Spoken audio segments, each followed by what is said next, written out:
Hi guys, imagine a silent weapon floating 30,000 feet above the Pacific Ocean, drifting purely on the wind for 5,000 miles to strike the heart of the American mainland. A threat so bizarre and secret that the US government tried to hide its very existence from the public.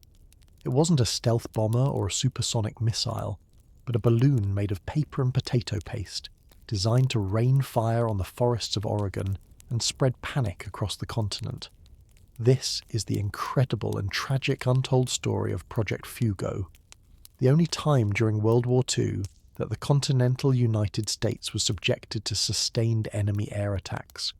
resulting in the only combat casualties on the US mainland, a story of desperation, ingenious engineering, and a tragedy that remained buried in the woods for decades. Before we get started, if you enjoy exploring hidden corners of history at a slower pace, make sure to like this video, subscribe to the channel, and let me know in the comments where in the world you're tuning in from. I'd love to connect with you there. To truly understand how Japan arrived at such a science fiction concept as an intercontinental balloon bomb, we have to rewind the clock to the early years of the war and look at the psychological state of the Japanese Empire. Because while the attack on Pearl Harbor in 1941 had been a tactical success,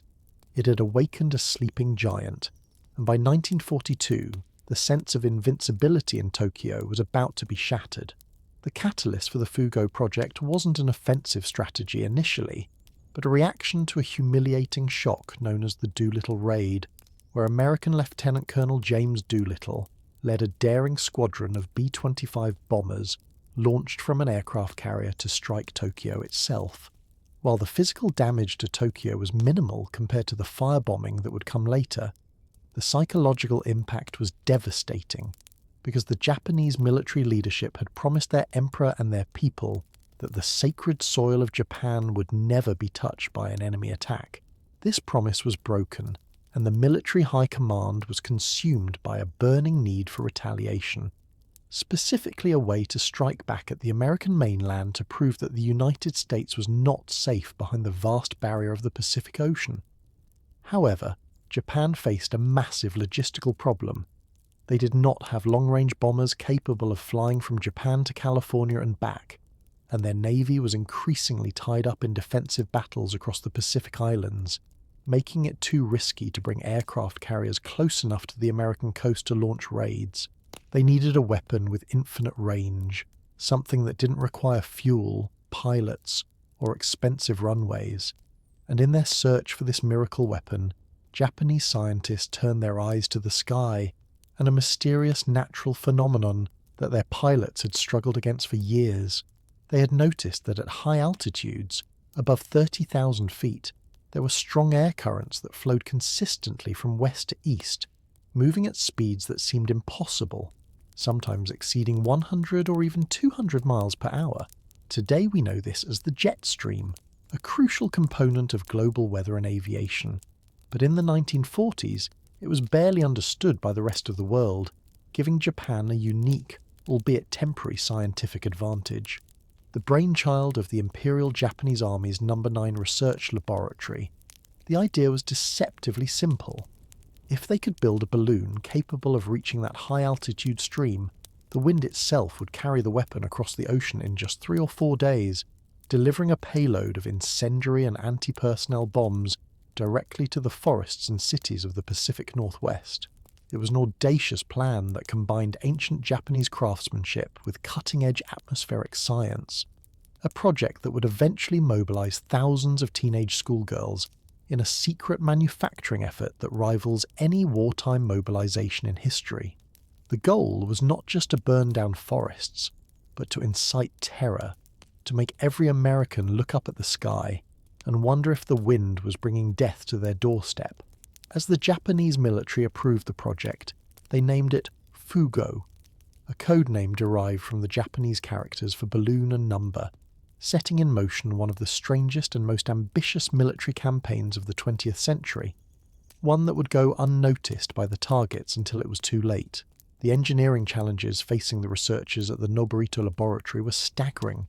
because building a balloon that could survive a transoceanic journey across 5,000 miles of hostile upper atmosphere required materials that simply didn't exist in standard military stockpiles. Rubber, the obvious choice for an airtight envelope, was a critical war resource desperately needed for tyres, gas masks and aircraft parts, and Japan's supply lines to rubber-producing regions were being strangled by Allied submarines, forcing the engineers to look inward at their own cultural heritage for a solution. They turned to Washi, a traditional Japanese paper made from the fibres of the kozo bush,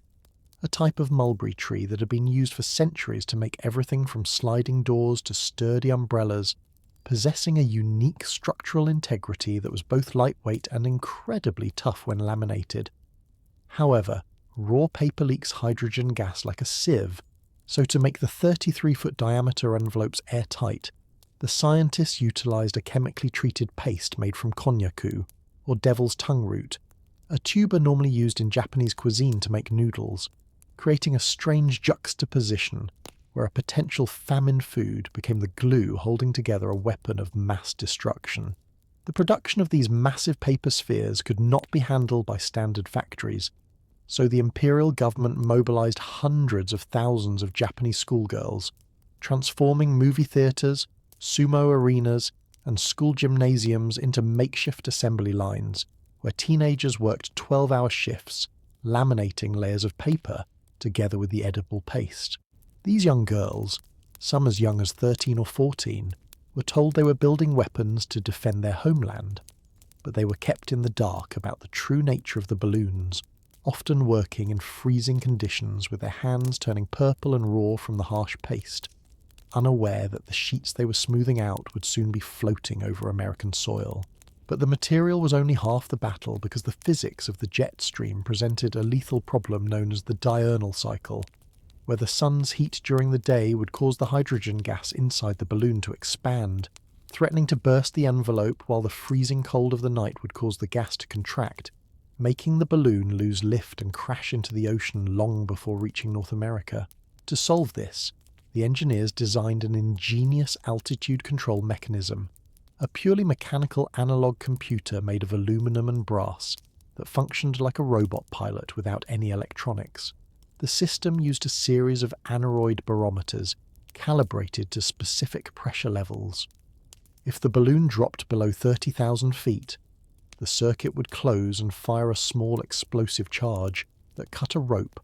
dropping a defined amount of sand ballast to lighten the load and allow the balloon to rise back into the jet stream. Conversely, if the balloon rose too high where the pressure threatened to burst the seams, a relief valve would automatically vent a precise amount of hydrogen to check the ascent, keeping the weapon perfectly balanced in the fast-moving air current. This cycle of venting gas and dropping sand was calculated to last exactly 3 to 4 days, the precise time needed to cross the Pacific, leaving the balloon with just enough lift to carry its deadly payload of one 33-pound high-explosive anti-personnel bomb and 4 11-pound thermite incendiary devices designed to ignite unquenchable fires. It was a masterpiece of frugal engineering, a weapon that cost a fraction of a fighter jet but required a level of meteorological precision that no other nation had yet mastered, and as the winter of 1944 approached, the first of these 9,000 silent assassins were being folded, packed, and prepared for their one-way voyage into history. The operational phase of Project Fugo began in the crisp, cold dawn of early November 1944, transforming the desolate beaches of eastern Honshu into the strangest launch pads of the war. 3 specialized battalions, organized specifically for this meteorological offensive, set up camp at sites like Otsu, Ichinomiya, and Nakoso, where the geography allowed for an unobstructed ascent into the Pacific skies. The launch process was a delicate ballet of manpower and timing, as ground crews had to grapple with the massive semi-inflated envelopes that tugged violently against their restraints in the coastal winds, requiring dozens of men to hold down a single weapon while the payload was attached. As the sun dipped below the horizon, or just before it rose, utilizing the cooler air to maximize lift, the order was given to release, and suddenly the sky would fill with hundreds of white spheres, rising silently like a mass migration of jellyfish into the upper atmosphere. To an observer on the ground, it was a hauntingly beautiful sight, a column of pale ghosts ascending rapidly until they vanished into the cloud layers. But to the strategic planners in Tokyo, it was a desperate gamble that relied entirely on the winter winds remaining strong and consistent. The Japanese meteorologists knew that the jet stream was strongest from November to March, meaning they had a limited window of 5 months to bombard the United States before the seasonal winds shifted and the connection was severed, putting immense pressure on the crews to launch as many balloons as possible whenever the weather permitted. In total, over 9,000 of these intercontinental weapons were released, drifting upwards to catch the highway in the sky that would ferry them at speeds rivaling a Hurricane fighter plane toward the unsuspecting American populace. Meanwhile, across the ocean, the United States military was completely oblivious to the silent armada heading their way, secure in the belief that the Japanese Navy had been pushed back too far to launch air raids against the mainland. The first signs that something was wrong did not come from a radar station or an air raid siren, but from confused reports by sailors and pilots who spotted unidentified objects drifting in the distance, objects that behaved unlike any known aircraft. In early November 1944, a United States Navy patrol vessel off the coast of California spotted a mass of tatters floating in the ocean, and upon hauling it aboard, they discovered it was high-quality paper with distinct Japanese markings, tangled with ropes and strange mechanical gear. The intelligence officers who examined the debris were baffled because the material suggested a balloon. Yet the idea of a balloon travelling from Japan to California seemed scientifically impossible to them at the time. The prevailing theory among American intelligence was that these balloons must have been launched from enemy submarines surfacing just off the coast, a terrifying prospect that triggered a massive anti-submarine manhunt and put the Western Defense Command on high alert. They could not conceive that the enemy was attacking them from across the entire ocean, using nothing but the wind. And this gap in understanding allowed the Fugo weapons to continue arriving for weeks, without the public being warned or the true source being identified. Reports began to trickle in from disparate locations. A strange explosion in Wyoming, a flash of fire in the Montana sky, a mysterious white sphere seen over Alaska. But the military struggled to connect the dots, viewing them as isolated incidents or hoaxes rather than a coordinated trans-Pacific bombardment. The Japanese weapon relied on this confusion, drifting silently over the heavy coastal defences, bypassing the radar nets designed to catch metal bombers and penetrating deep into the interior of the continent, waiting for the timer to click down and drop its incendiary cargo on a farm, a forest, or a town. As the winter of 1945 deepened, the scattered reports of mysterious paper debris and unexplained forest fires began to coalesce into a terrifying pattern that forced the United States government to launch one of the most secretive domestic investigations of the war, codenamed the Firefly Project. The turning point came when military intelligence, working closely with the FBI, finally abandoned the submarine theory after balloons were discovered as far inland as Michigan and Iowa, locations completely inaccessible to naval vessels, leading to the chilling conclusion that Japan had successfully bridged the Pacific Ocean with a weapon of intercontinental range. To confirm the origin of these silent invaders, the military turned to a team of geologists from the US Geological Survey, handing them small bags of sand recovered from the ballast gear of crashed balloons to perform a feat of forensic detective work that was decades ahead of its time. By analysing the microscopic fossilised shells of diatoms and the specific mineral composition of the sand, the American scientists were able to pinpoint not just the country of origin, but the exact beaches on the eastern coast of Honshu where the sand had been scooped up, proving definitively that the balloons were being launched from the Japanese mainland. This revelation sent a shockwave through the War Department, because while the incendiary bombs were a nuisance, the implications of the delivery system were apocalyptic. If a balloon could carry a 30-pound firebomb, it could just as easily carry a canister of anthrax, bubonic plague, or other biological agents that Japanese Unit 731 was known to be developing. The fear was that these balloons were merely test flights for a massive biological attack that could wipe out American livestock and spread unstoppable pandemics across the continent. transforming the Fugo project from a tactical harassment campaign into a strategic existential threat. Faced with this nightmare scenario, the US Office of Censorship made a controversial and ironclad decision to impose a total media blackout on the balloon incidents, reasoning that the Japanese military was relying on American news reports to verify their targeting and adjust their fuses. If the Japanese commanders heard radio reports or read newspaper headlines about balloons landing in Oregon or Montana, they would know their calculations were correct and might increase the frequency of launches or switch to deadlier payloads. But if they heard nothing but silence, they would assume the balloons were failing, leaking gas, and crashing harmlessly into the ocean. The American government effectively asked every newspaper editor and radio station manager in the country to suppress the truth, to ignore the explosions in the woods and the strange objects falling from the sky, prioritizing national security over the public's right to know. This strategy of silence was incredibly effective, but it came with a terrible moral cost,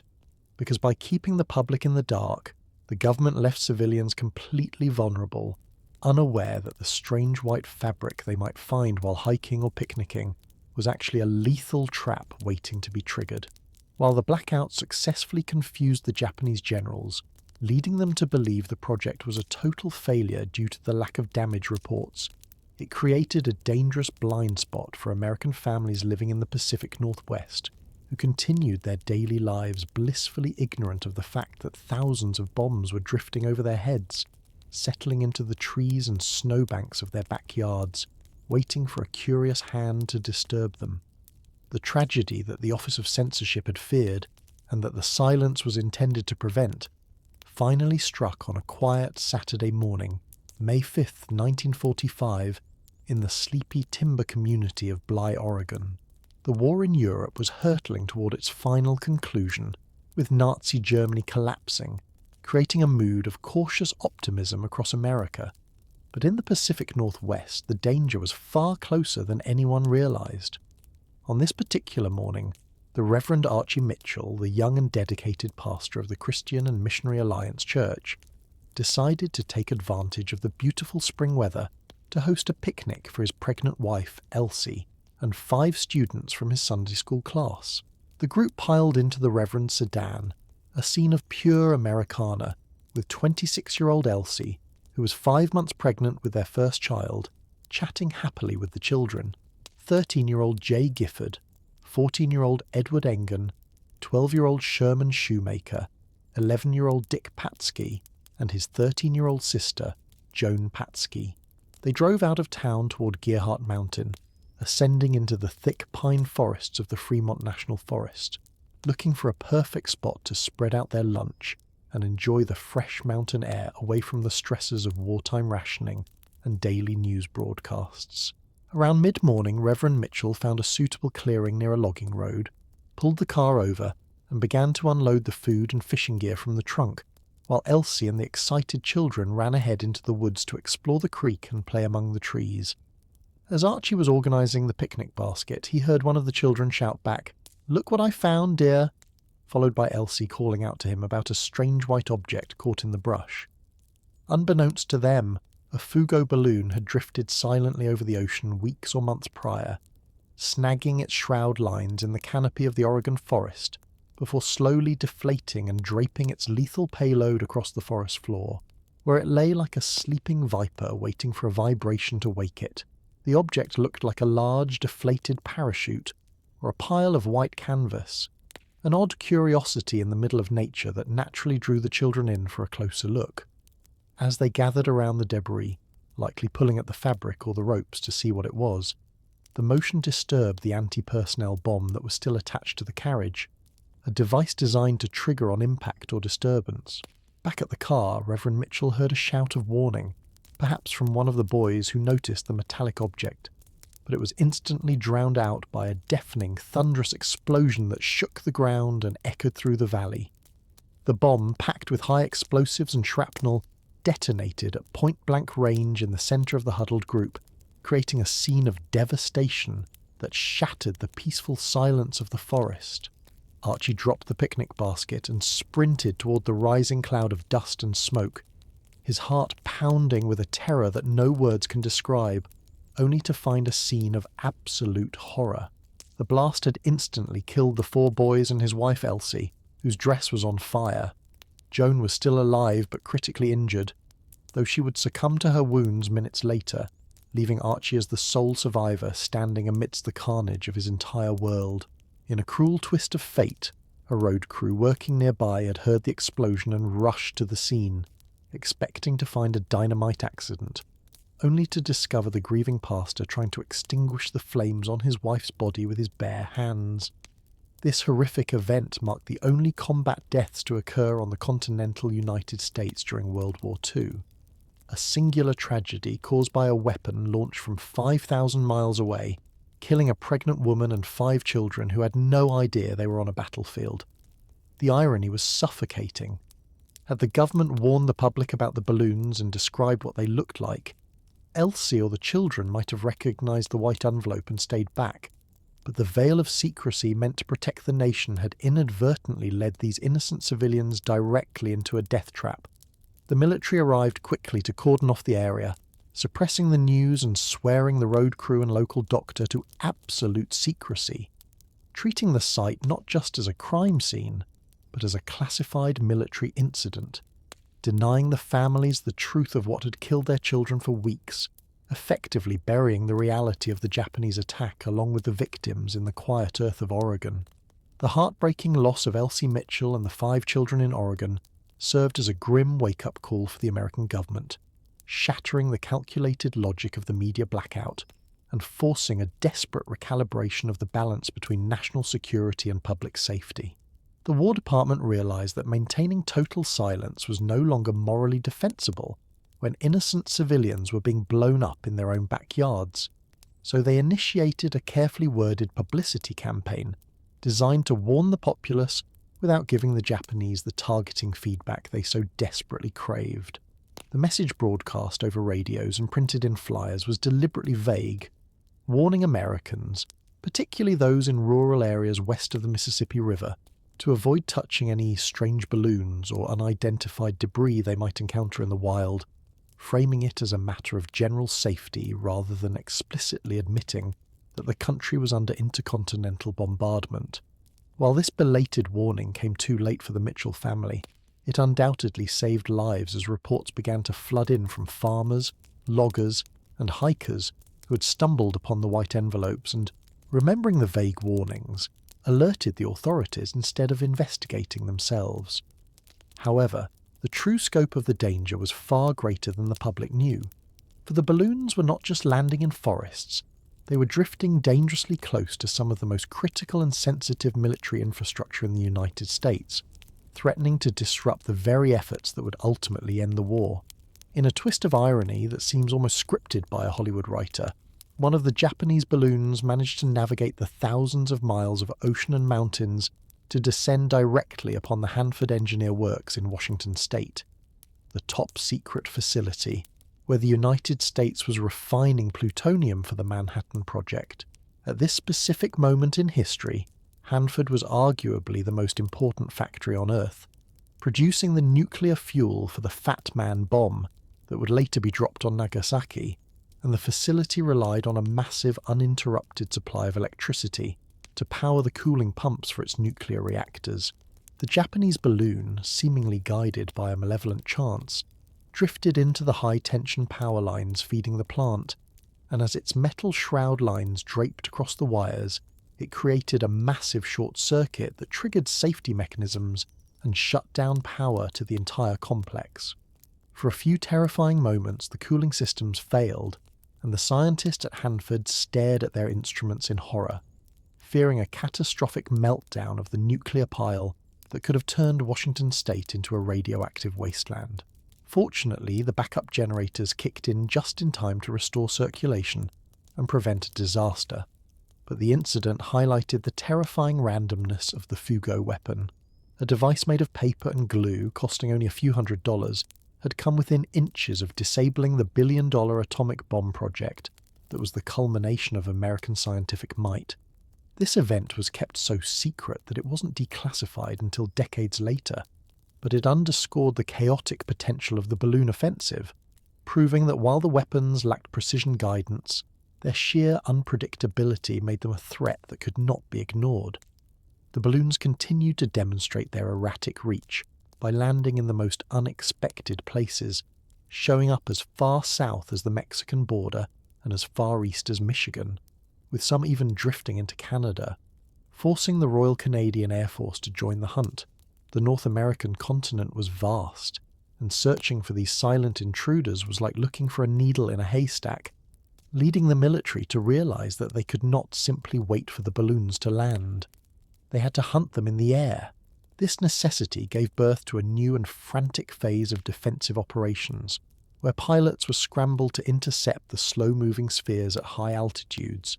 a task that proved surprisingly difficult and dangerous as modern fighter planes struggled to fly slowly enough to engage the stationary targets without stalling, turning the skies over the Pacific Northwest into a bizarre cat-and-mouse game between the world's most advanced air force and the world's first intercontinental guided missiles.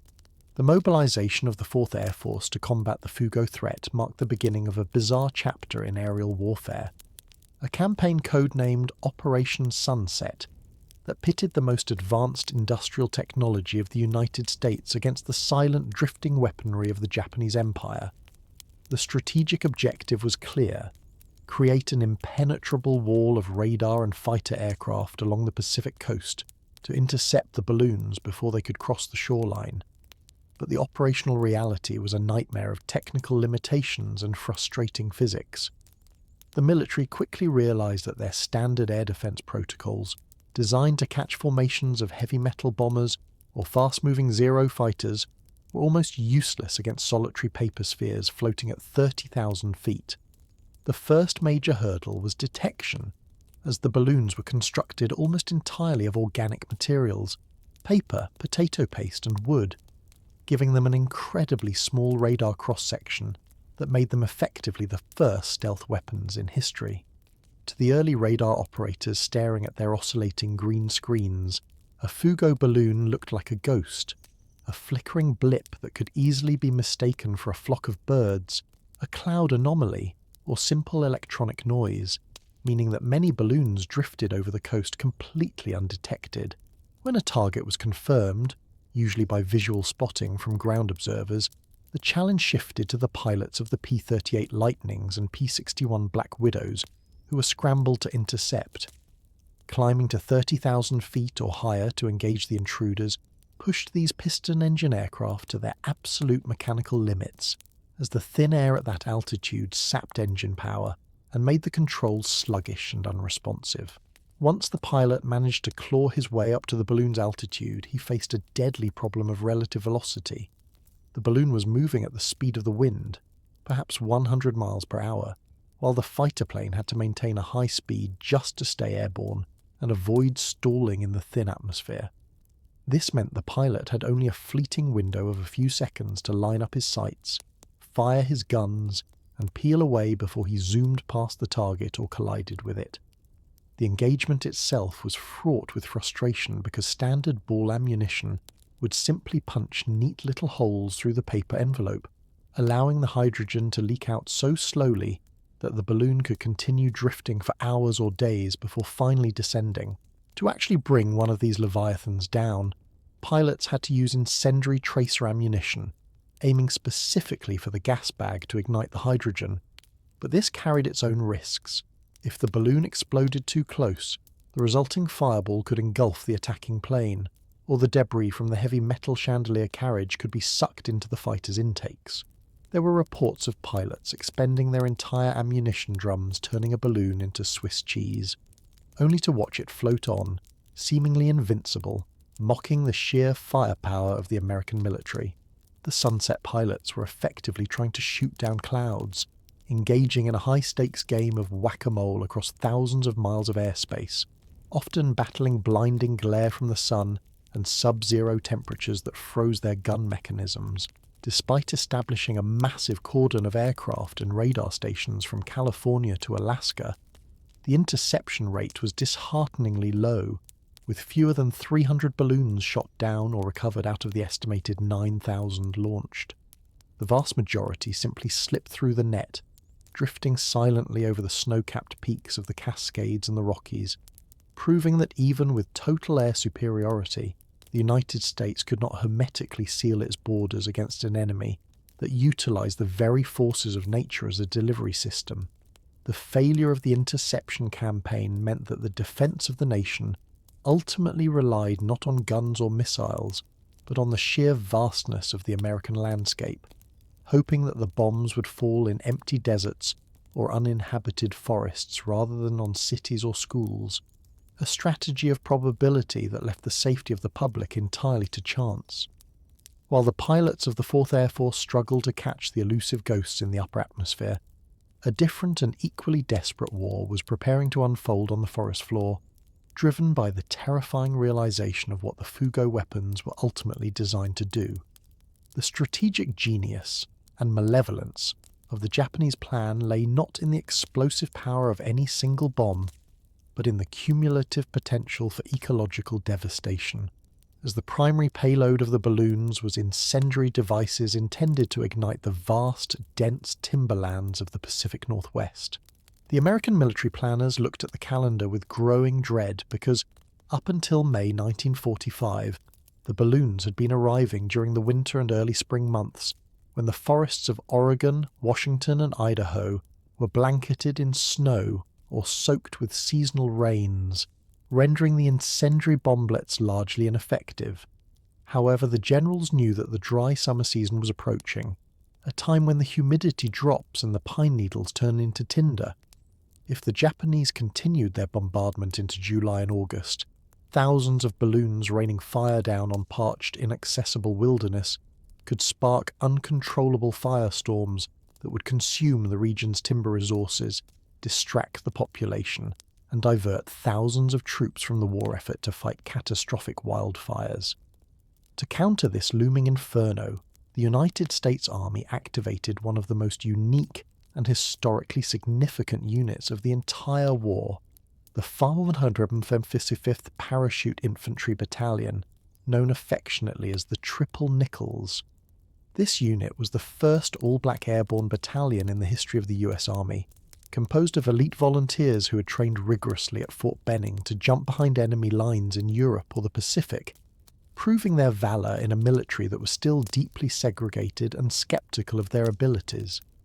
Instead of being sent to fight the Nazis or the Japanese Imperial Army overseas, they received secret, classified orders in May 1945 that deployed them to the Pacific Northwest for a mission that was entirely unprecedented.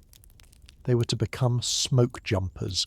airborne firefighters who would parachute directly into burning forests to suppress the blazes ignited by the Japanese balloons. The operation, which fell under the umbrella of the Firefly Project, required the troopers to undergo a rapid and dangerous transformation, trading their combat rifles for Pulaski axes, shovels and crosscut saws,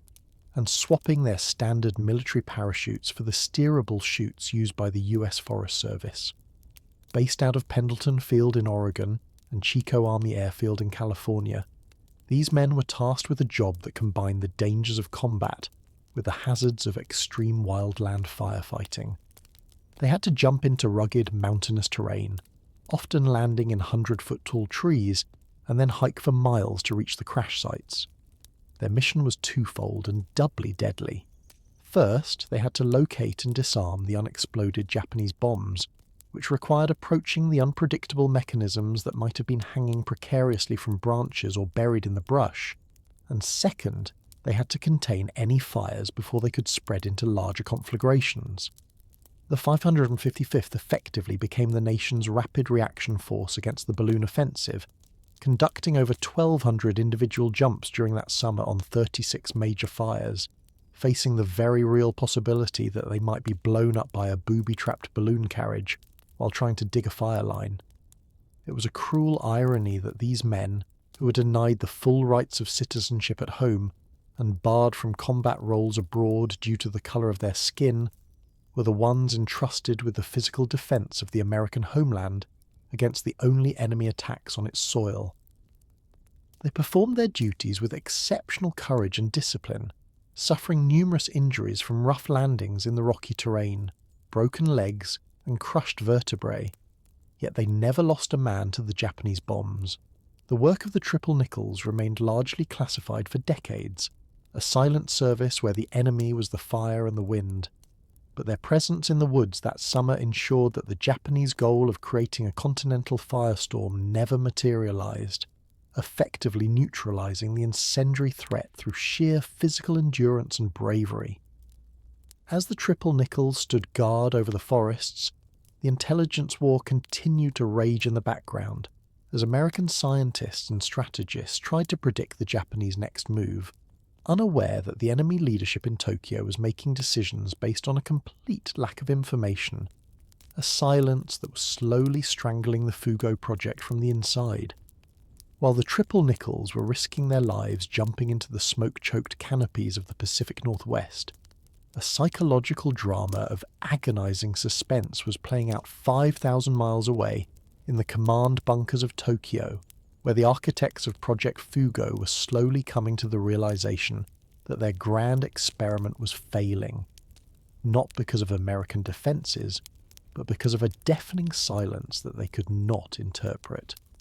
General Tsuyoshi Kusaba and his technical lead, Major Teiji Takada, the masterminds behind the balloon offensive, spent their days and nights huddled around high-frequency radios, scanning American news broadcasts and scouring intercepted newspapers for any mention of the attacks, desperate for a single scrap of evidence that their weapons were reaching the target. They had calculated that with 9,000 launches, even with a high failure rate, hundreds of bombs should have been detonated by now, creating visible scars on the American landscape and, more importantly, panic in the American psyche. They expected to hear frantic reports of forest fires in Washington, mysterious explosions in Oregon, and a general public outcry demanding better air defences, which would confirm that the jet stream calculations were correct and justify the immense expenditure of scarce resources. However, the American Office of Censorship, led by the astute Byron Price, had done its job so effectively that the Japanese generals were met with a wall of static. There were no headlines, no panicked radio bulletins, and no angry editorials, only the routine news of the war in Europe and the Pacific. This total information blackout drove the Japanese propagandists to a desperate measure in early 1945, where they began broadcasting blatant lies over the radio, claiming that the balloons had killed thousands of Americans, destroyed vital factories, and set entire cities ablaze, hoping to bait the United States government into issuing a denial that would inadvertently confirm where and when the balloons were landing. They broadcasted wildly exaggerated stories stating that the American public was in a state of chaos and that the government was paralyzed by the silent reign of terror, but the American authorities simply ignored the bait, refusing to acknowledge the claims or issue any corrections, leaving the Japanese leadership in a vacuum of uncertainty. Without targeting data, General Kusaba could not adjust the altitude settings or the ballast release timers, and without proof of success, he could not defend the project against the growing skepticism of the Imperial Army High Command, who viewed the balloon campaign as a wasteful sideshow that was consuming vital hydrogen and rubber needed for the defence of the home islands. The logistical strain was becoming unbearable. The production of the hydrogen gas required to inflate thousands of balloons was utilising a significant percentage of the nation's chemical capacity, and the massive B-29 firebombing raids led by General Curtis LeMay were beginning to obliterate the industrial infrastructure of Japan, destroying the very factories that produced the balloon components. By April 1945, the situation had become untenable. The launch sites were under threat, the supply of paper and paste was dwindling, and the complete lack of feedback from America led the Japanese General Staff to conclude that the project was a total failure, assuming that the balloons were simply crashing harmlessly into the ocean due to flawed engineering or weak winter winds. In a decision that likely saved the American West from a catastrophic fire season, General Kusaba was ordered to cease all operations, and the launch battalions were disbanded, their equipment destroyed or repurposed for the desperate final defence of Japan. The tragedy of this decision, from a military perspective, was that the Fugo project had actually been a technical triumph. Hundreds of balloons had successfully crossed the ocean and were scattered across the continent, but the weapon of silence deployed by the US government had effectively defeated the weapon of wind deployed by Japan. Yet, even as the launches stopped, the terror in the halls of the Pentagon did not abate, because American intelligence had no way of knowing the offensive was over.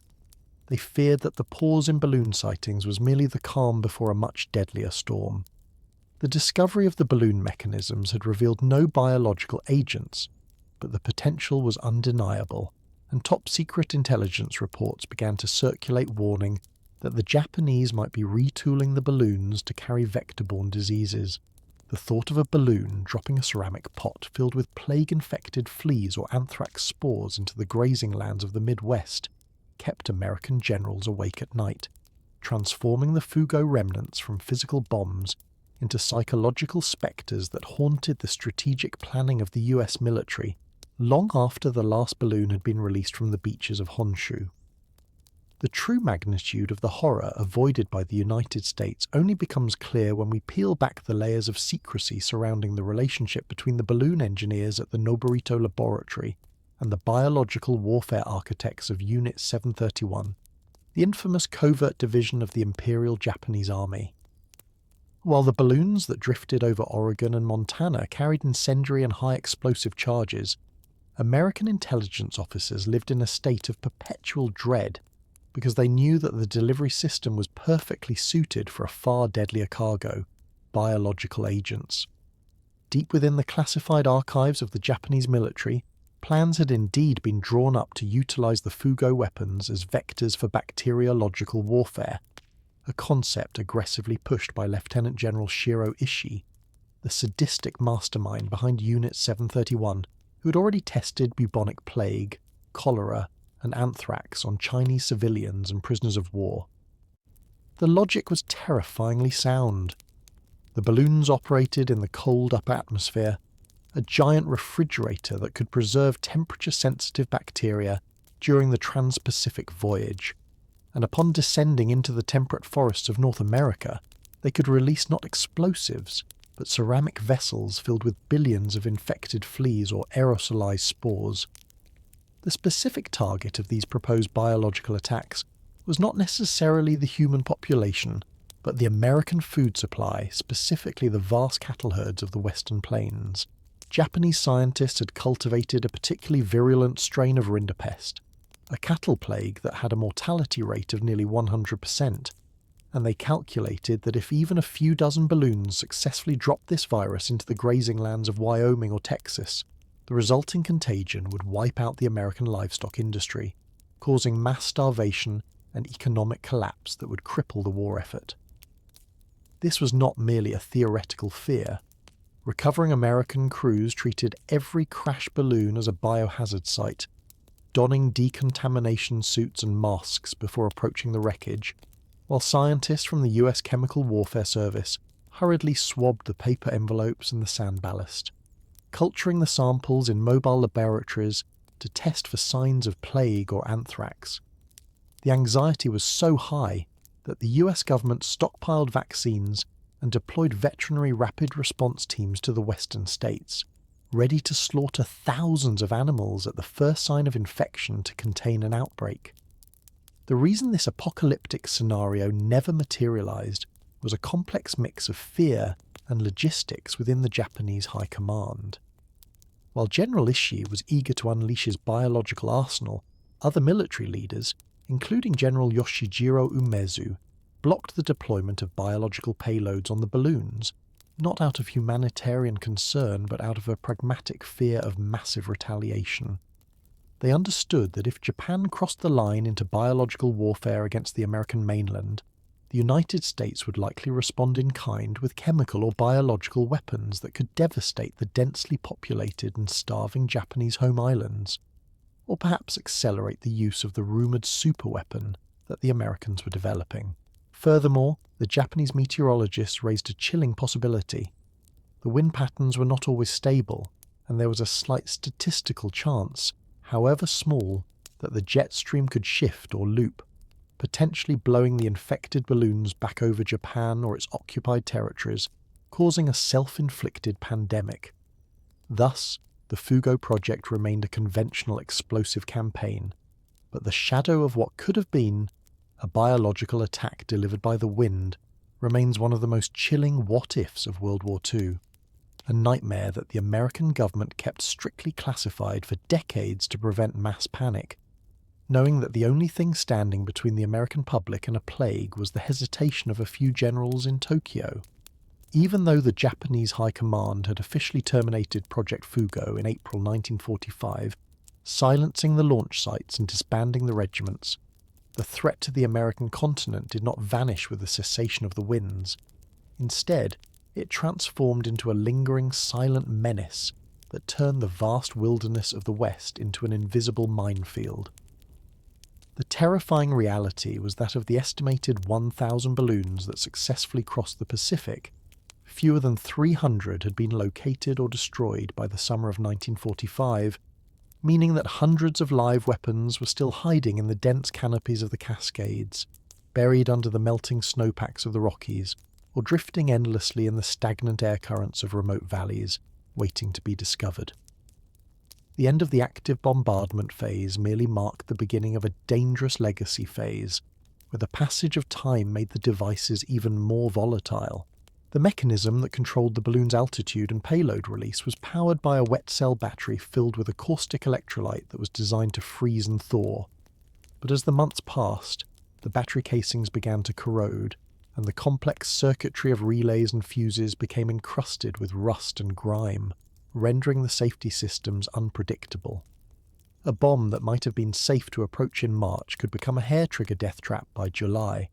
as the rotting springs and degraded explosive compounds made the slightest vibration sufficient to detonate the payload. This created a nightmare scenario for local law enforcement and forest rangers, who were now the primary line of defense against a weapon they barely understood. In the remote counties of Idaho, Montana, and Wyoming, reports continued to trickle in not of balloons in the sky, but of strange, unnatural objects found by ranchers, prospectors, and Native American tribespeople on reservations. The government's secrecy policy, while effective at blinding the Japanese, had the unintended side effect of turning these lethal remnants into attractive nuisances for civilians who stumbled upon them. The high-quality washi paper of the envelope, rubberized and durable, was a prized material in the scarcity-ridden wartime economy, leading to bizarre instances where farmers would recover crashed balloons and, unaware of the danger, cut up the fabric to make tarpaulins for haystacks, covers for machinery, or even clothing, completely oblivious to the fact that they were handling the skin of an enemy weapon. There are recorded accounts of cowboys using the balloon silk to make shirts, and families using the massive envelopes as makeshift playhouses for their children,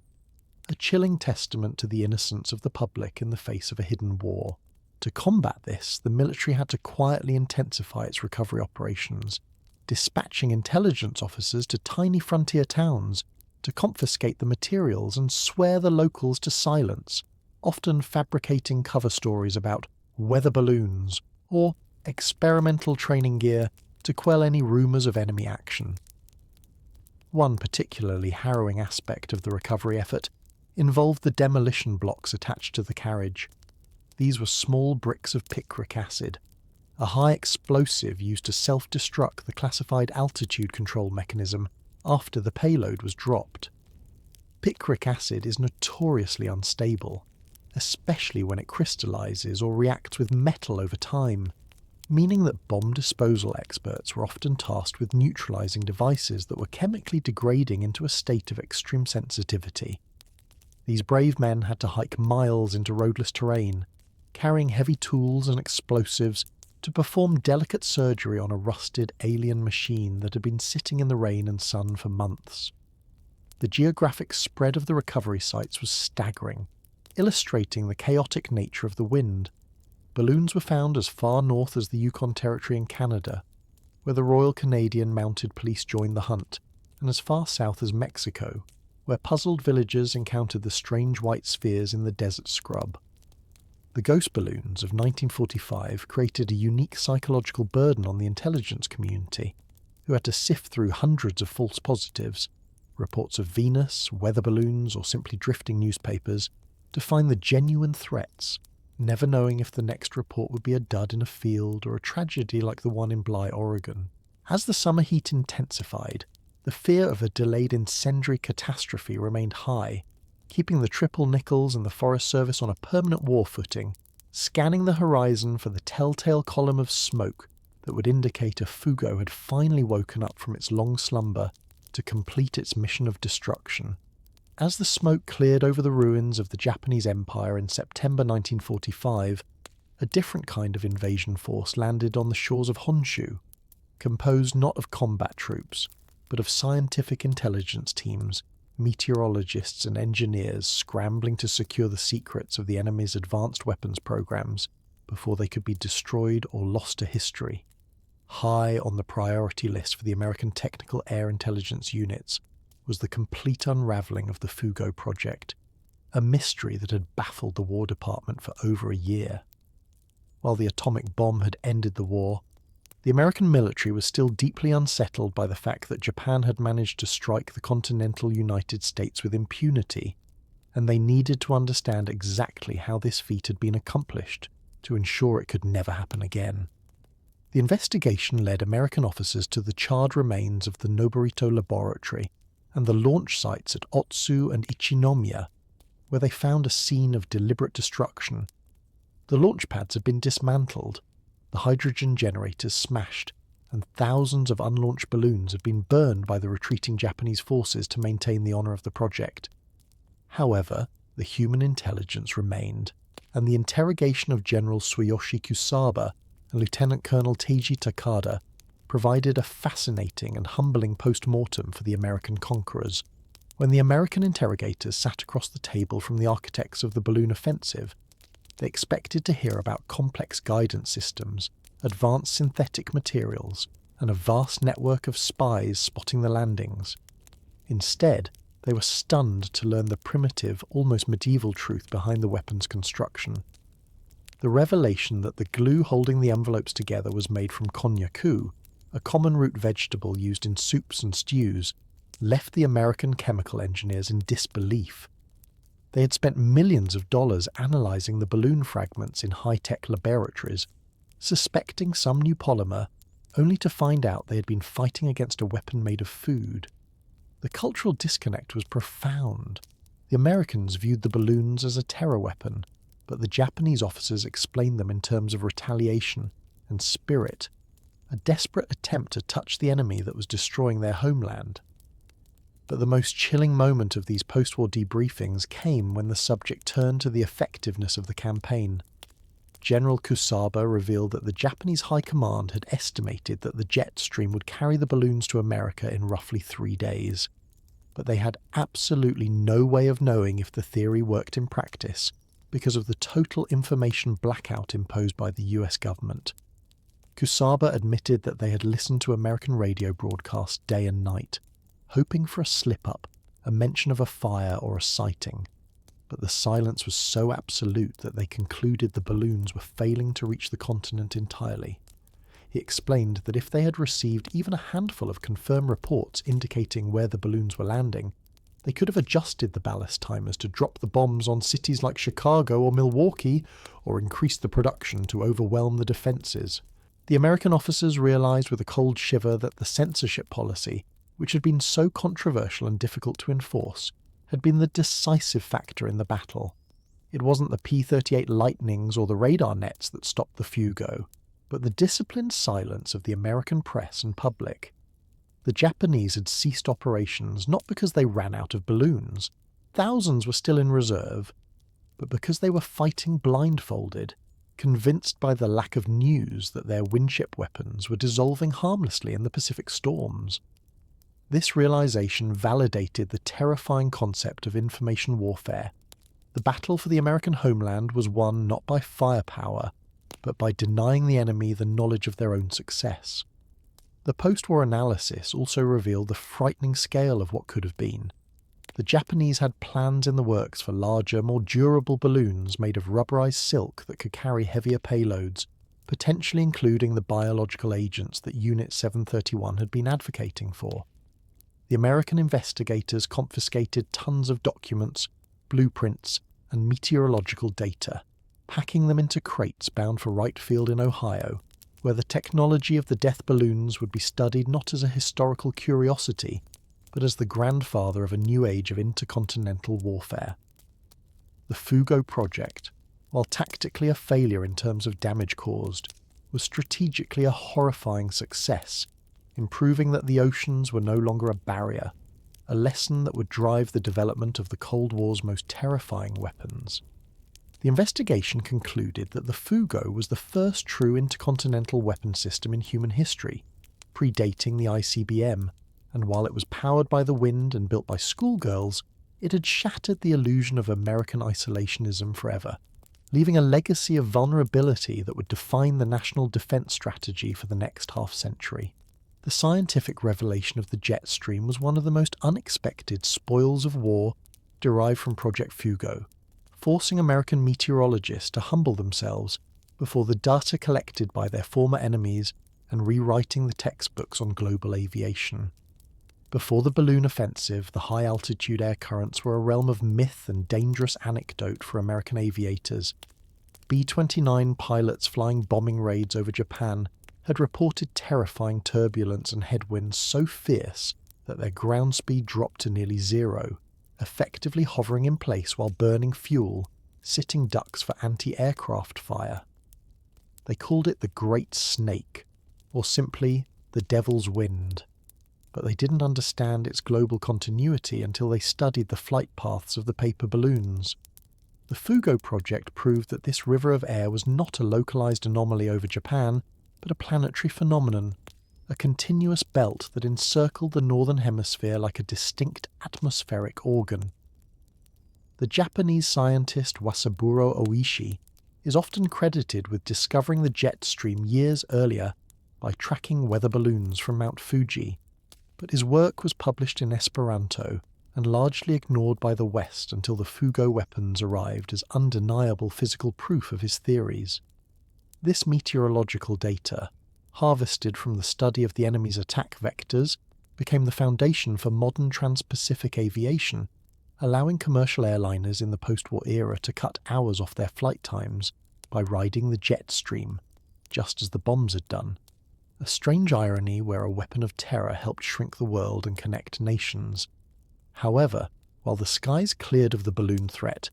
the ground remained treacherous as the vast wilderness of North America refused to give up the ghost of 1945 easily. As the years rolled into the late 1940s and 1950s, the Firefly project officially wound down, but the balloons kept turning up, often in the hands of those least equipped to handle them. In 1947, a sheep herder in the remote high desert found a strange mechanism and, thinking it was a piece of valuable weather equipment, brought it home only to have the demolition charge partially detonate, serving as a grim reminder that the war was not over for the unexploded ordnance. The sheer durability of the weapons was baffling. The washi paper, treated with the persimmon and konjaku paste, proved to be remarkably resistant to rot and decay, allowing the envelopes to survive dozens of winters buried under pine needles and snow. Forestry workers in British Columbia and loggers in Washington state would occasionally fell a giant ancient cedar tree, only to find the tattered remains of a Fugo canopy tangled in the upper branches, like a shroud left by a phantom paratrooper. These discoveries were often hushed up or handled quietly by local authorities to avoid reigniting public fear,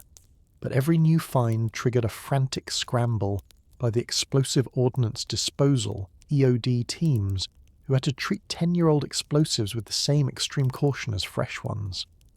The picric acid in the self-destruct blocks had, by this time, crystallized into highly sensitive salts that could explode with the friction of a screw turning or a slight impact, making the diffusing process a game of Russian roulette. There was a pervasive sense of unease in the logging communities of the Pacific Northwest, a local folklore that developed around the Japanese bombs, where parents warned their children not to touch white tarps in the woods. creating a generational memory of the attack that lingered long after the history books had moved on to the Cold War and the atomic age. The Fugo balloons had effectively sowed a minefield in the American wilderness that had no map, no pattern, and no expiration date,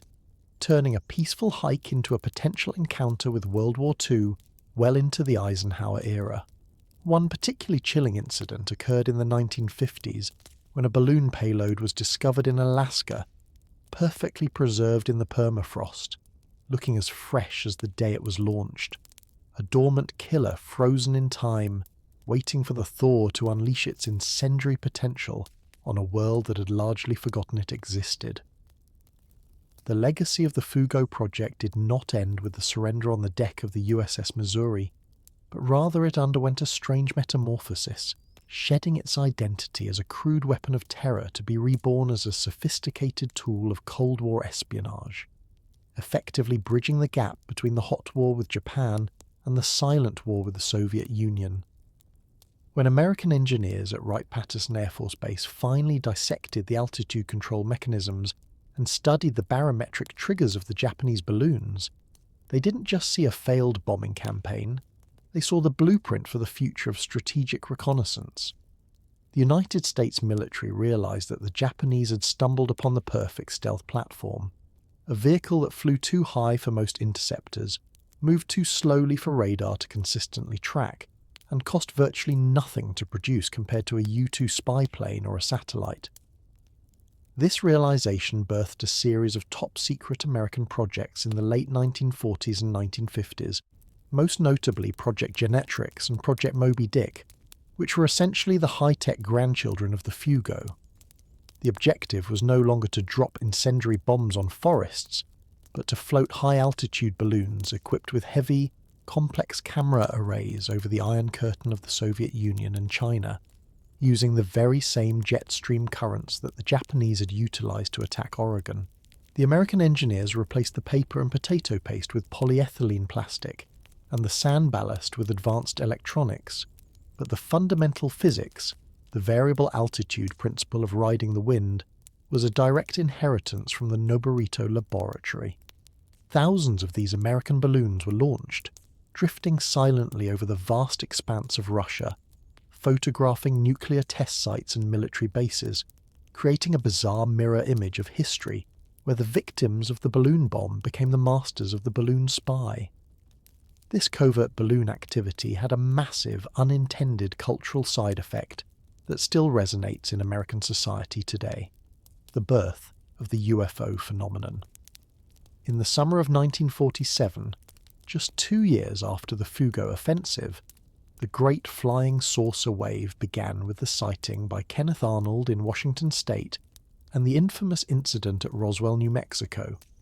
Historians and debunkers now widely acknowledge that many of these unidentified flying objects were actually high-altitude military balloons, specifically from Project Mogul, which was designed to detect Soviet atomic tests using long trains of acoustic sensors suspended from balloons. The wreckage found at Roswell, described by the rancher Mac Brazel as strange foil, rubber strips and balsa wood sticks, bears a haunting structural resemblance to the materials used in the balloon technologies of the time. The extreme secrecy surrounding these projects, a secrecy learned from the Firefly Project blackout of 1945, meant that the government could not admit they were launching balloons, inadvertently fueling the conspiracy theories that aliens were visiting Earth. Thus, the Japanese Fugo project is indirectly responsible for the modern UFO mythology. The public's unfamiliarity with how large balloons behave in the upper atmosphere, reflecting sunlight and moving erratically with the winds, created a visual language of saucers and orbs that persist to this day. The panic that General Kusaba failed to ignite with his bombs in 1945 was eventually ignited by the American government itself through the ghostly movements of the technology they stole from him. Furthermore, the diplomatic fallout of the balloon wars continued to ripple through international law.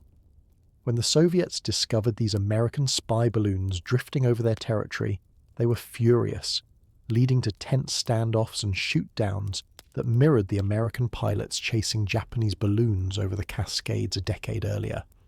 It was a global game of cat and mouse played in the stratosphere, proving that the Japanese idea of using the atmosphere as a geopolitical thoroughfare was not a desperate anomaly, but a visionary, albeit destructive, leap forward in how nations projected power across the globe without setting foot on enemy soil. The Fugo was the Sputnik of the wind, a precursor to the satellite age, demonstrating that the sky was not a neutral sanctuary, but a highway for silent, unmanned machines that could cross borders with impunity, a concept that would terrify the world all over again in the 21st century. Deep within the silence of the Fremont-Winnemar National Forest, about an hour's drive from the small town of Bly, Oregon, there exists a sacred space that stands as a unique and somber anomaly in the American landscape, a place that serves as the emotional epicenter of the Fugo legacy. This is the Mitchell Monument, the only location on the continental United States dedicated to civilians killed by enemy action during World War II, a site that was officially listed on the National Register of Historic Places to ensure that the tragedy of May 5, 1945 would never be reclaimed by the wilderness. For decades, the site was marked only by the raw scars of violence, specifically on a massive ponderosa pine tree known to locals and historians as the shrapnel tree. This silent sentinel, which stood just a few feet from where the bomb detonated, bore the jagged wounds of the explosion in its bark and timber for years,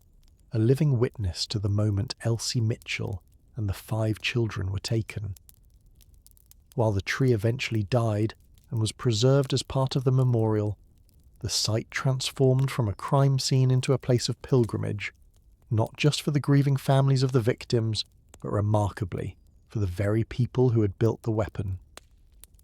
In the 1980s, a profound and painful realization began to wash over a group of women in Japan, former students of the Kokura High School and other institutions who had been mobilized as teenagers to work in the balloon factories. For 40 years, many of these women had lived with a vague, sanitized memory of their wartime service, believing they had been making weather observation devices or defensive decoys, or simply following orders without understanding the result.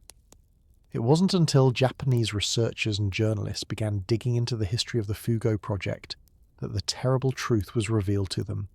The paper spheres they had smoothed with their freezing hands had flown across the ocean and killed a pregnant woman and 5 children on a picnic. The revelation shattered them.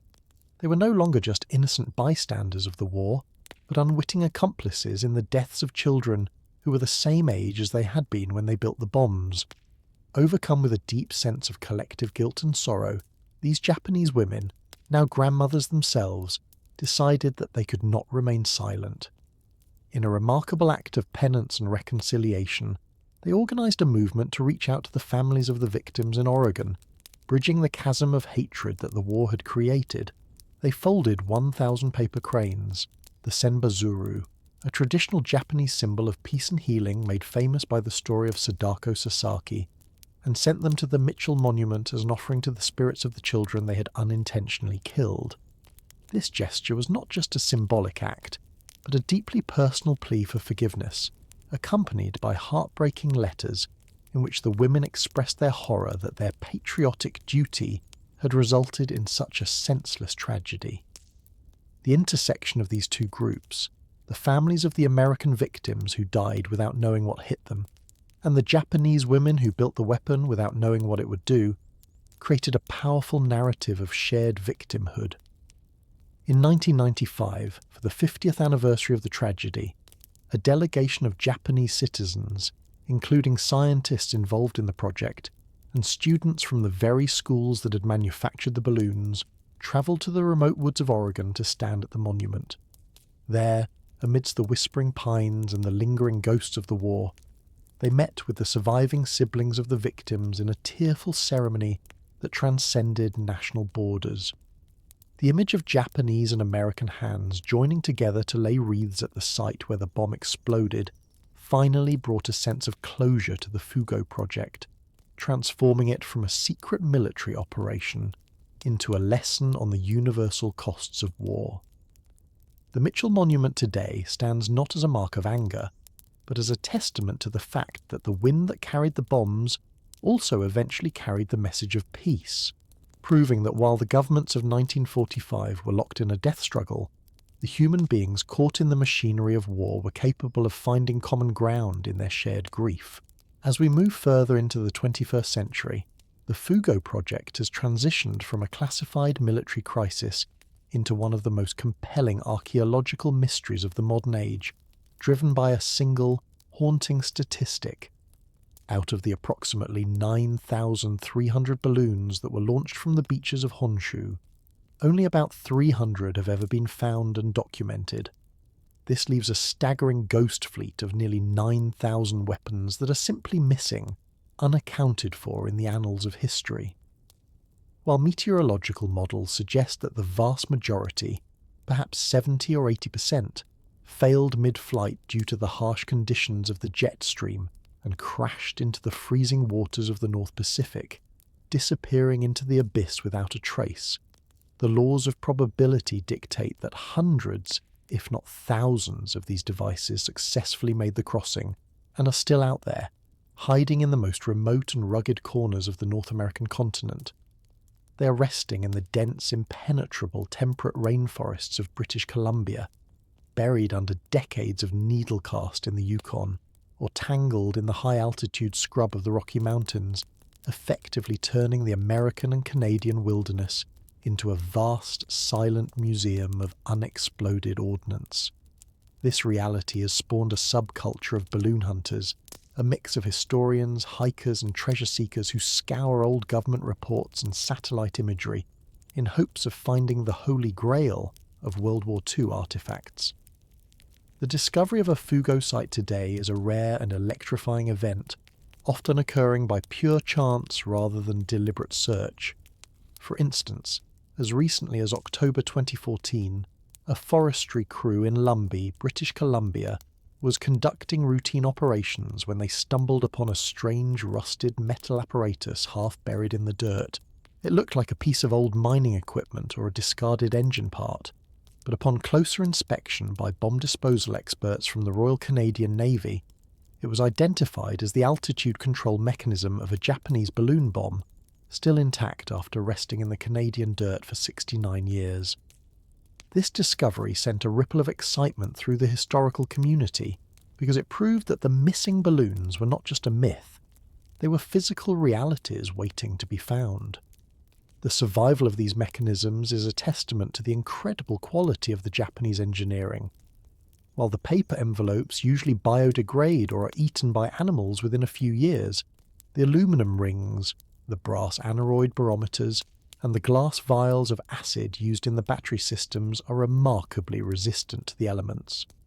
However, this preservation carries a sinister edge, because if the metal carriage survives, so too can the explosives. The main anti-personnel bombs were cast iron and sealed against the elements, meaning that a hiker who kicks a strange rusty rock in the woods today could theoretically trigger a detonation that was set in motion by a Japanese teenager in 1944. This lurking danger forces modern bomb squads to treat every discovery with the same level of urgency as a fresh IED, creating a bizarre temporal paradox where local police forces in 2014 or 2024 have to engage in combat operations against the Imperial Japanese Army. The Lost Armada also raises fascinating questions about the geographic reach of the offensive. There are persistent rumours and unconfirmed oral histories among indigenous tribes in the far north of seeing sky ghosts, or finding strange metal in places far beyond the official impact zones, suggesting that the balloons may have drifted much further north and east than anyone realised, perhaps even reaching the Atlantic coast or the Arctic Circle. The vastness of the North American landmass is the balloon's greatest camouflage, swallowing the evidence in millions of square miles of uninhabited terrain, ensuring that the final casualty count and the final impact map of Project Fugo will likely never be known, keeping the story alive as a perpetual unsolved mystery that haunts the edges of every map. The salvation of the American West from a catastrophic ecological disaster was not ultimately achieved by the bravery of the Triple Nickles, the interceptors of the 4th Air Force, or the censorship of the press. but rather by a fundamental and fortunate flaw in the physics of the Japanese strategy known as the seasonal paradox, a climatic catch-22 that rendered the Fugo project structurally incapable of achieving its maximum destructive potential.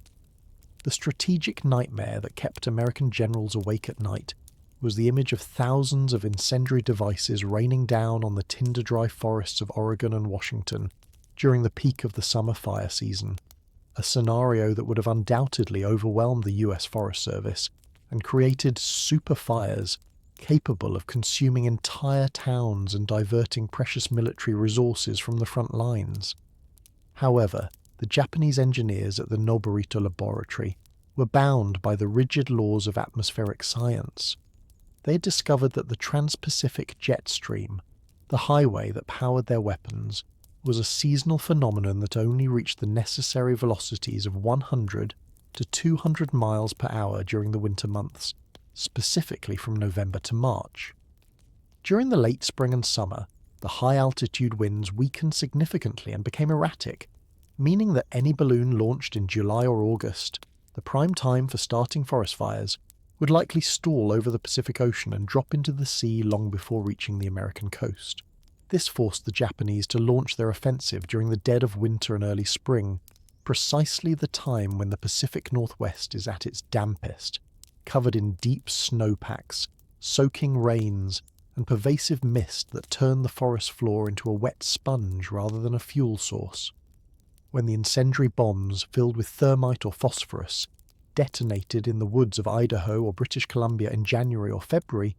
they often fizzled out in the snow or scorched a small patch of wet bark before extinguishing themselves, causing zero structural damage. Post-war analysis by American fire control experts revealed the terrifying scope of this near miss.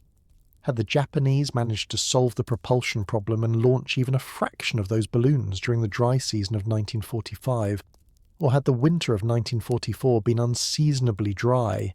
the results would have been apocalyptic. The mechanisms carried flash bombs and incendiary cards designed to burn at over 2,000 degrees Fahrenheit, sufficient to ignite even green wood under the right conditions. But the damp environment neutralized them so effectively that many recovery teams found the incendiary charges still intact, having failed to ignite the sodden underbrush. This reliance on the winter winds was the fatal heel of the entire operation, yet it underscores how close the United States came to a different reality. The Japanese were actively researching powered balloon variants and larger dirigibles that could have overcome the weaker summer winds to deliver attacks during the fire season. Furthermore, the seasonal paradox created a strange psychological disconnect for the few civilians who did witness the attacks. Seeing a balloon descend in a silent, snowy landscape felt surreal and disconnected from the violence of the war, a stark contrast to the roaring infernos of the firebombing raids on Tokyo happening simultaneously across the ocean. The weather that saved America also acted as a preservative for the weapons, because they landed in snow rather than fire. The mechanisms were often gently cushioned and frozen, preventing the self-destruct charges from firing and leaving the balloons perfectly intact for intelligence recovery, ironically helping the Americans analyze and defeat the system. This climatic salvation remains one of the most underappreciated aspects of World War II history, a testament to the fact that while technology and strategy are crucial, the outcome of global conflict often hinges on the capricious and uncontrollable forces of nature, the rain, the snow, and the wind, that ultimately decided that the American West would not burn in 1945.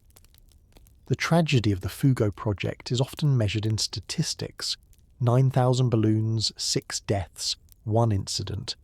But the true depth of the horror is best understood through the surreal and heartbreaking postscript of the Reverend Archie Mitchell, the sole survivor of the Bly explosion, whose life became a grim testament to the far-reaching tentacles of global conflict. After watching his pregnant wife and 5 students die in the flash of a Japanese bomb in the quiet woods of Oregon, Archie was forced to carry a burden of silence that few could imagine. The military intelligence officers who arrived at the scene didn't just investigate the site, they quarantined the grief of the families. The The parents of the dead children and the widower reverend were sworn to absolute secrecy, told that revealing the true cause of death would aid the enemy and endanger more American lives, forcing them to bury their loved ones with vague explanations of an accident or an explosion of unknown origin. They were denied the public catharsis of blaming the enemy, denied the community solidarity that comes with wartime loss, and forced to mourn in a vacuum of classified information. Archie Mitchell eventually tried to rebuild his life, remarrying and continuing his calling as a missionary, driven by a spiritual need to heal the wounds of the world, a path that led him from the forests of Oregon to the jungles of Southeast Asia. In a twist of fate so cruel it defies fiction, in 1962, nearly 20 years after surviving the only enemy airstrike on the continental United States,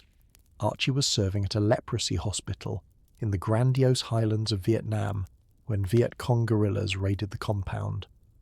While the other staff were released or escaped,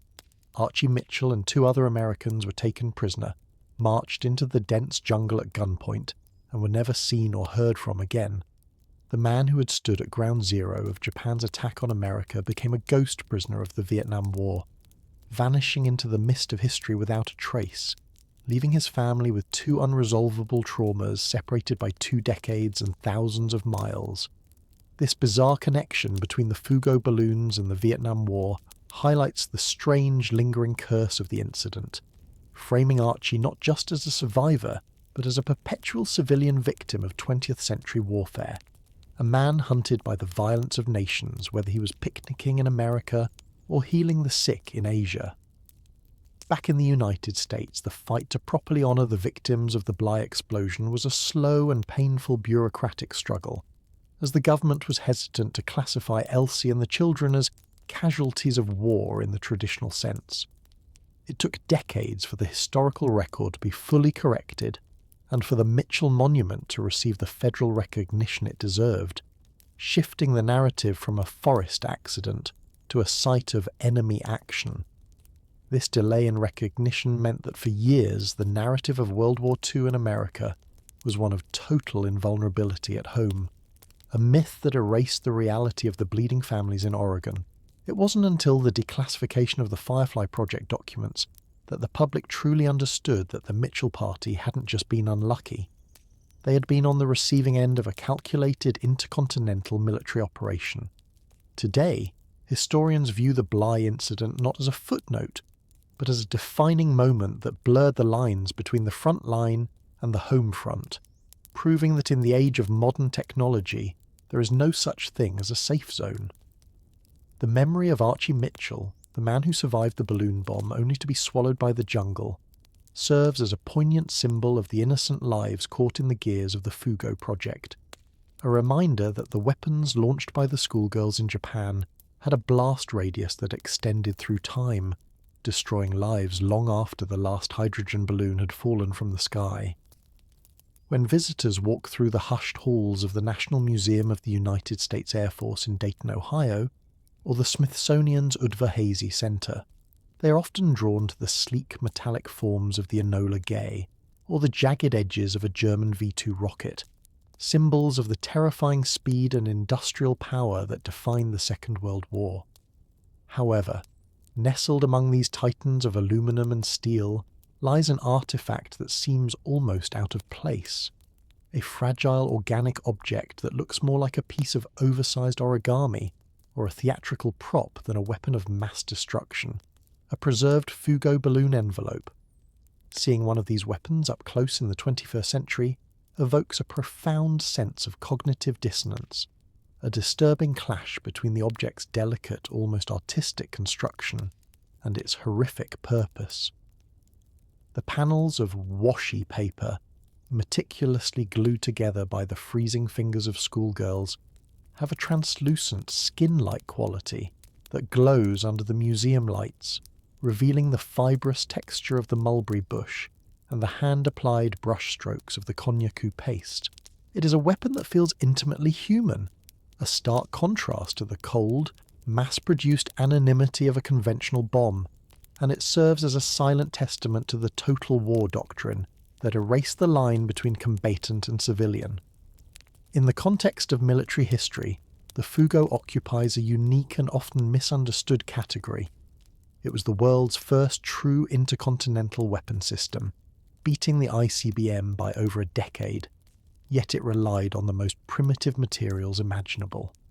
Historians often compare it to the German V-weapons that terrorized London, but while the V2 was a weapon of sudden, supersonic violence that arrived without warning, the Fugo was a weapon of slow, drifting dread, a silent stalker that took days to reach its target. The psychological intent of the Japanese planners was to exploit this silence, to make Americans feel that the very sky above them had turned hostile. But because of the media blackout, this psychological payload never detonated. Instead, the weapon became a symbol of the tyranny of distance being conquered. Before 1944, the oceans were viewed as impenetrable moats that protected the Americas from the ravages of the Old World. But the balloon bomb proved that the atmosphere itself was a bridge that could be crossed by anyone who understood the wind. This realization fundamentally shifted the American defense paradigm in the post-war years, driving home the lesson that geographic isolation was no longer a guarantee of safety. The preserved balloons also offer a chilling insight into the desperation of the Japanese Empire in its final days, the sheer logistical effort required to produce them, harvesting millions of pounds of kozo roots, diverting the entire paper industry, mobilizing a generation of students, demonstrates a nation that was willing to cannibalize its own culture and economy for a 1-in-a-million shot at striking back. Every surviving scrap of balloon paper is a physical record of that national suicide, a tangible piece of the divine wind that failed to save them.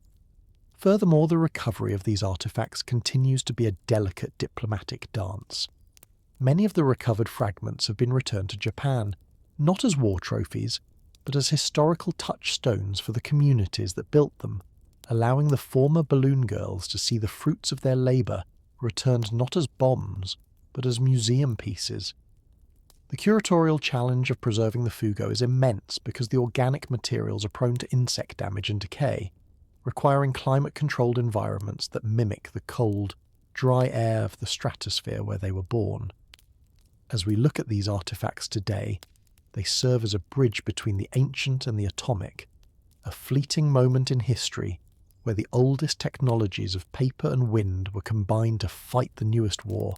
creating a weapon that was simultaneously pathetic in its failure and visionary in its ambition. The Fugo stands as a warning from the past about the ingenuity of war,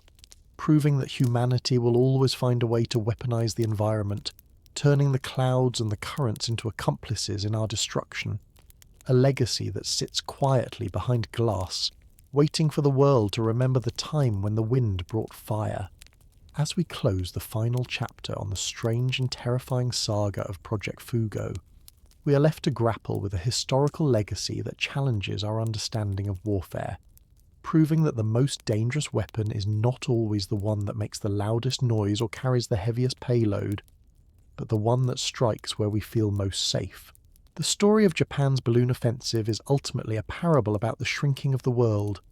a violent demonstration that the oceans, which had protected the American continent for centuries, were no longer insurmountable barriers, but highways for a new kind of terror that rode the silent rivers of the upper atmosphere. In the grand timeline of World War II, the balloon bombs are often dismissed as a desperate footnote, a curiosity overshadowed by the mushroom clouds over Hiroshima and Nagasaki. Yet this dismissal ignores the profound strategic foresight embedded in the paper envelopes. The Japanese engineers, however crude their materials, had correctly identified the future of global conflict, the ability to strike the enemy's homeland from a distance without risking a single pilot, a concept that would dominate the Cold War and evolve into the intercontinental ballistic missiles that still threaten us today.